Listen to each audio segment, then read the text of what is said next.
Zee 24 तास एक पाऊल पुढे। इंग्लंड विरुद्धच्या टेस्ट सिरीज मध्ये टीम इंडियाला होम ॲडव्हान्टेज मिळणार आहे। मात्र धोनीची भारतीय टीम 3 दशकातील सर्वात कमकुवत टीम आहे असं मत माजी कॅप्टन सुनील गावस्कर यांनी व्यक्त केलंय। भारताला 28 वर्षांनी टेस्टमध्ये पराभूत करण्याचं स्वप्न उराशी बांधून इंग्लिश टीम भारताच्या दौऱ्यावर आली आहे। ॲलिस्टर कुकची टीम फायनल फ्रंटियर म्हणून या दौऱ्याकडे पाहतेय। त्यामुळे धोनी अँड कंपनीला या टेस्टमधील नंबर 2च्या टीमला चारी मुंड्या चीट करण्यासाठी चांगलेच कष्ट करावे लागणार आहेत। भारतीय टीमचे माजी कॅप्टन सुनील गावस्कर यांनीही धोनी अँड कंपनीबद्दल शंका उपस्थित केली आहे। मायदेशात खेळण्याचा ॲडव्हान्टेज टीम इंडियाला मिळणार असलं तरी टीममधील काही कमकुवत बाजू इंग्लिश टीमच्या पथ्यावरच पडण्याची दाट शक्यता वर्तवली जाते।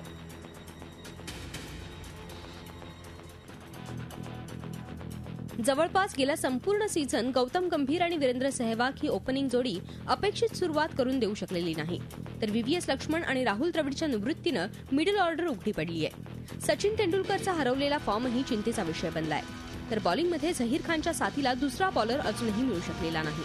आर अश्विन या सिरीजमध्ये ट्रम्प कार्डची भूमिका बजावणार आहे। विराट कोहलीचा भन्नाट फॉर्म हीच भारतीय टीमची केवळ जमेची बाजू आहे।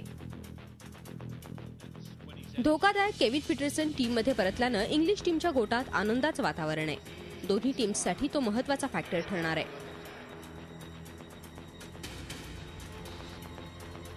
इंग्लंड आणि ऑस्ट्रेलिया दौऱ्यावर भारतीय टीमची जशी परिस्थिती होती तशीच आताही आहे।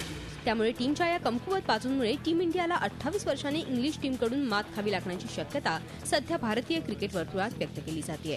आता धोनी अँड कंपनी या सगळ्या बाबींवर मात करत कुकच्या टीमला पराभवाची चव चाखायला लावते का ते पाहणं महत्त्वाचं ठरणार आहे। झी 24 ताससाठी ब्युरो रिपोर्ट, मुंबई। झी 24 तास एक पाऊल पुढे।